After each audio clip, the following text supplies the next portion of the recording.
Hello' guys, আজিৰ ভিডিঅ'টো বহুত ইণ্টাৰেষ্টিং হ'ব গৈ আছে। যদি ভিডিঅ'টো স্কিপ নকৰাকৈ শেষলৈকে চাই, মই কথা দিছোঁ বহুত ভাল ফিল এটা হ'ব। আৰু মই জানো যে ভিডিঅ'টো চাই পেলাই আপোনালোকে লাইক আৰু কমেণ্ট নিজেই কৰিব।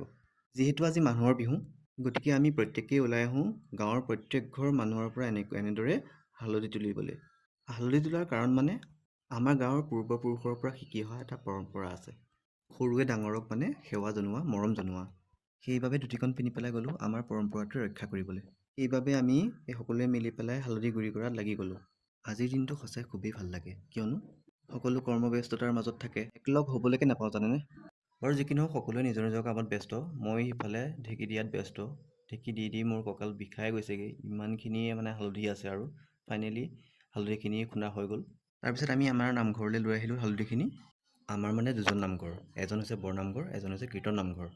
তাৰপিছত আমি এজনকৈ নামঘৰৰ ভিতৰলৈ সোমাই গ'লোঁ। সোমাই গৈ পেলাই তাতে ধুনীয়াকৈ বহি ল'লোঁ, কিয়নো আজিৰ মাহ হালধি সনাৰ যোনটো পৰ্ব, সেই পৰ্বটো ইয়াতে আৰম্ভ হ'ব। তাৰপিছত দবাকাঁহ বজাই পেলাই নিয়ম কৰা হ'ল। তাৰপিছতেই আজিৰ আমাৰ পৰম্পৰাটো আৰম্ভ হৈ গ'ল। আমাৰ ইয়াত এনেদৰেই ইজনে সিজনক হালধি সানি পেলাই মৰম জনোৱা হয়। তাৰপিছত ময়ো এনেদৰে এজনকৈ মৰম জাচাত লাগি গ'লোঁ। আৰু এনেকুৱা কৰিলে নহয়, মনটো ইমান শান্তি লাগি যায় নহয়, আপোনালোকক কি ক'ম আৰু যি কি নহওক, এই পৰ্বটো তাত কৰি লৈ পেলাই আমি তাৰ পৰা ওলাই আহোঁ কীৰ্তন নামঘৰলৈ, বৰনামঘৰৰ পৰা কীৰ্তন নামঘৰলৈ আমি ওলাই আহোঁ। আৰু এনেকুৱা পৰম্পৰা আপোনালোকৰ ফালে আছেনে? মোক কমেণ্ট কৰি জনাবচোন প্লিজ। এনেদৰেই নাম গাই আহি পেলাই আমি বৰনামঘৰৰ পৰা কীৰ্তন নামঘৰ পাই যাওঁ। আকৌ আমি কীৰ্তন নামঘৰৰ ভিতৰত সোমাই লৈ আকৌ নামত বহি যাওঁ।